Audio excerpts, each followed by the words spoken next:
Assalamualaikum warahmatullahi wabarakatuh. Dan semangat pagi, pagi, pagi, pagi. Good morning everyone. How are you today? Ya, Miss harap anandaku semua sehat ya. Nah, sebelum kita memulai pembelajaran hari ini, alangkah baiknya kita berdoa dulu. Anandanya, Miss, silahkan angkat tangannya, tundukkan kepalanya, dan kita mulai berdoa. Bismillahirrahmanirrahim. Rabbi sidni ilman warzuqni fahman. Artinya, ya Allah, tambahkanlah ilmuku dan berilah aku pemahaman yang baik. Amin. Jadi, hari ini kita akan belajar tema 6, lingkungan yang bersih, sehat, dan asri. Subtema 3, yaitu lingkungan sekolahku. Adapun materi pokoknya untuk muatan bahasa Indonesia, yaitu ungkapan perintah. Kemudian untuk muatan PPKN, yaitu bunyi dan lambang sila ketiga. Dan untuk muatan SBDP, membuat karya seni dari bahan lunak. Dan untuk muatan matematika, mengukur dan membandingkan berat benda dengan alat ukur tidak baku. Nah, kita masuk pada muatan bahasa Indonesia.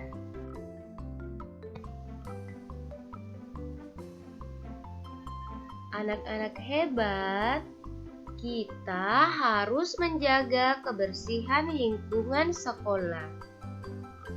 Karena itu, menjadi tanggung jawab kita sebagai warga sekolah.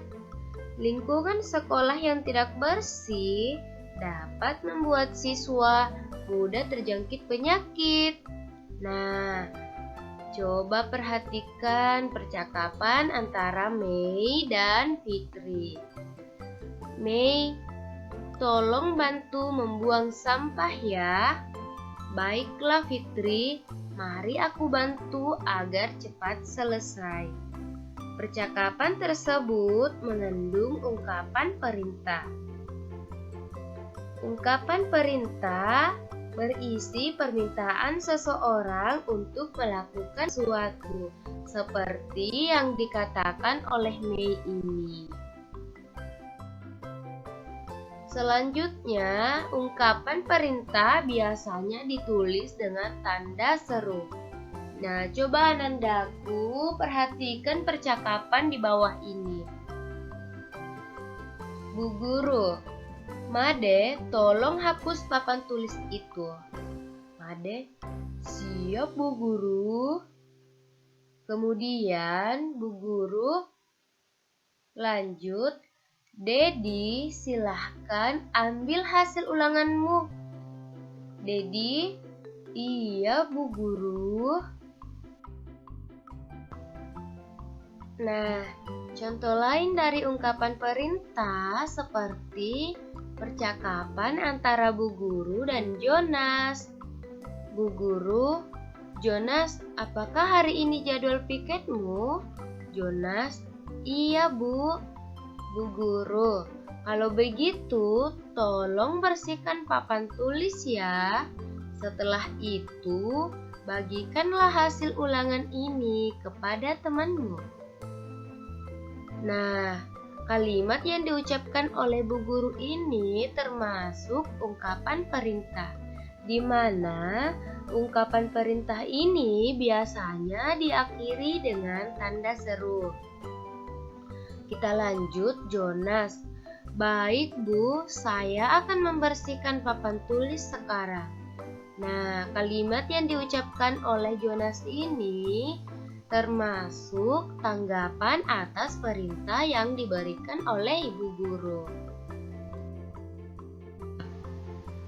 Anak-anak hebat, masih ingat kan ungkapan perintah? Ungkapan perintah berisi permintaan untuk melakukan sesuatu. Ungkapan perintah bisa disampaikan secara lisan atau tertulis. Ungkapan perintah dalam bentuk tertulis dapat Anandaku temui pada poster. Nah, seperti pada gambar ini. Nah, poster ini termasuk karya seni yang berisi gambar dan ajakan. Nah, adapun hal-hal yang perlu diperhatikan saat membuat poster yaitu yang pertama, gunakan gambar sesuai tema. Kemudian, tentukan pesan yang akan disampaikan. Nah, Anandaku bisa lihat pesan yang disampaikan pada poster di samping ini. Selanjutnya, buat pesan dalam kalimat yang singkat, jelas, dan menarik. Seperti pada poster di samping ini, kalimatnya cukup singkat, jelas, dan menarik. Yaitu, cintai bumimu, jaga lingkungan sekolahmu. Kemudian ditulis dengan huruf yang jelas. Dan yang terakhir, warnai gambar dengan warna yang menarik. Nah, poster di samping ini warnanya sangat-sangat menarik. Selanjutnya, ciri-ciri ungkapan perintah. Yang pertama, ungkapan perintah biasanya diakhiri dengan tanda seru. Contohnya, rapikan kamarmu sebelum pergi sekolah. Nah, kalimat tersebut diakhiri dengan tanda seru. Kemudian, ungkapan perintah dapat ditulis dengan akhiran la. Contohnya, tutuplah semua tempat penampungan sampah. Kemudian yang ketiga, ungkapan perintah juga dapat dimulai dengan kata tolong agar terdengar lebih santun. Contohnya, tolong ambilkan aku sapu. Nah, kita masuk pada pembelajaran PPKN. Selanjutnya, menjelaskan bunyi dan lambang sila ketiga Pancasila. Anak-anak hebat, masih ingat kan Pancasila? Pancasila ini terdiri dari 5 sila. Sila pertama, ketuhanan yang Maha Esa.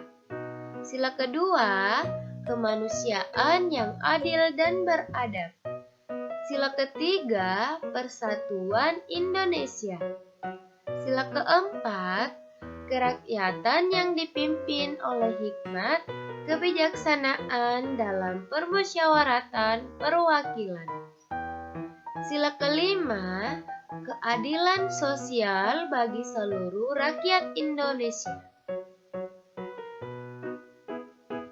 Nah, sekarang kita akan membahas sila ketiga Pancasila, yaitu persatuan Indonesia. Nah, simbol dari sila ketiga Pancasila yaitu pohon beringin, seperti pada gambar di samping. Nah, pohon beringin ini mungkin ada dari Anandaku yang pernah temui, baik itu di pinggir jalan ataupun di tempat lain. Sila ketiga Pancasila mempunyai makna bahwa kita harus bersatu dan bekerja sama. Salah satu sikap yang sesuai dengan sila ketiga Pancasila yaitu kerjasama membersihkan sekolah. Nah, seperti yang sudah dijelaskan sebelumnya bahwa simbol sila ketiga Pancasila adalah pohon beringin. Nah, seperti pada gambar di bawah ini. Pohon beringin memiliki daun kecil dan akar yang kokoh. Daun pohon beringin bersatu menyerupai bentuk atap rumah. Pohon beringin biasa digunakan untuk berteduh, dan pohon beringin menjadi simbol persatuan.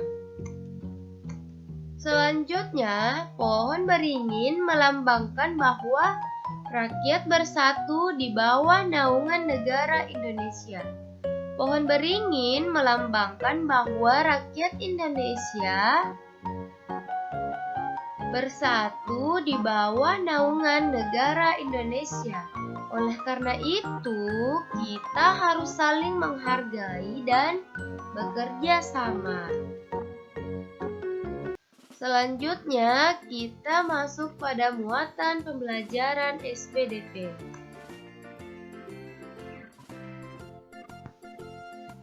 Menjelaskan cara membuat karya seni dari bahan lunak. Contohnya, membuat topeng dari tanah liat. Tanah liat ini salah satu bahan yang cocok digunakan sebagai bahan kerajinan. Tanah liat ini mudah dibentuk menjadi karya seni yang indah. Selain mudah dibentuk, tanah liat ini mudah kita dapatkan. Nah, adapun alat dan bahan, yaitu yang pertama tanah liat, kemudian air, dan kemudian cetakan berbentuk wajah, kemudian kuas dan cat. Cara membuatnya, yang pertama letakkan tanah liat ke dalam cetakan, kemudian padatkan dan ratakan. Dan keluarkan tanah liat dari cetakan, kemudian lakukan dengan hati-hati.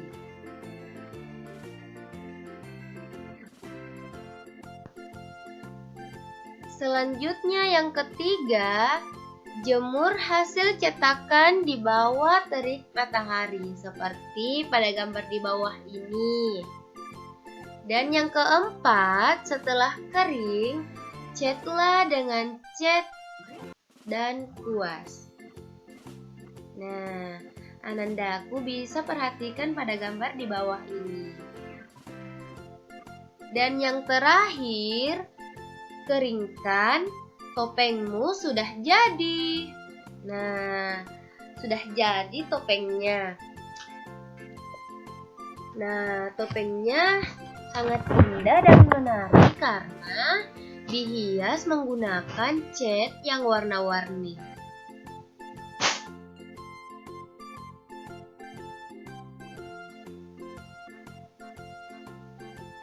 Menjelaskan makna warna karya seni. Topeng ini dapat menggambarkan sifat manusia. Seperti ada topeng yang terlihat lucu, pemberani, menyeramkan, atau ramah. Kemudian, untuk menggambarkan sifat-sifat tersebut, biasanya digunakan warna-warna tertentu pada topeng. Contohnya, warna merah menggambarkan sifat berani. Kemudian warna putih menggambarkan tokoh kesatria yang suci. Dan warna hitam menggambarkan tokoh yang bijaksana. Sekarang kita masuk pada muatan pembelajaran matematika. Mengukur dan membandingkan berat benda dengan alat ukur tidak baku. Nah, untuk menentukan berat sebuah benda dapat menggunakan benda yang lain. Contohnya, berat satu pepaya sama dengan 5 apel. Dan berat satu semangka sama dengan 8 apel. Karena 5 apel kurang dari 8 apel, maka satu pepaya lebih ringan dari satu semangka. Atau satu semangka lebih berat dari satu pepaya. Contoh lain yaitu buku matematika diukur beratnya menggunakan pensil dan penghapus. Nah, berat satu buku matematika sama dengan 10 pensil. Dan berat satu buku matematika sama dengan 6 penghapus. Selanjutnya, buku tulis diukur beratnya menggunakan pensil dan penghapus. Berat satu buku tulis sama dengan 8 pensil. Dan berat satu buku tulis sama dengan 4 penghapus. Sehingga berat satu buku matematika tadi sama dengan 10 pensil. Dan berat satu buku tulis sama dengan 8 pensil. Kemudian, berat satu buku matematika sama dengan 6 penghapus. Dan berat satu buku tulis sama dengan 4 penghapus. Sehingga dapat disimpulkan bahwa buku matematika lebih berat dari buku tulis. Atau buku tulis lebih ringan dari buku matematika. Mengurutkan berat benda. Nah, di sini terdapat tas dan bola kasti yang sedang dibandingkan, di mana berat satu tas sama dengan 7 bola kasti. Dan berat satu tempat pensil sama dengan 1 bola kasti. Dan berat satu kamus sama dengan 3 bola kasti.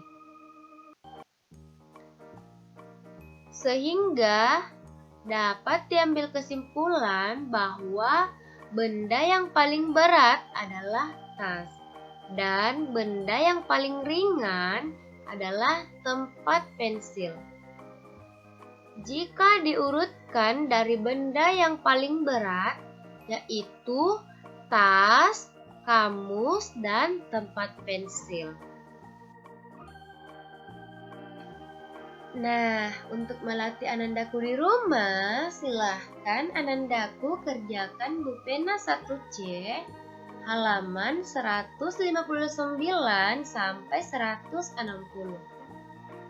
Batas pengumpulan tugasnya hari ini Kamis 25 Februari 2021 pukul 20.00 WITA atau lebih tepatnya jam 8 malam.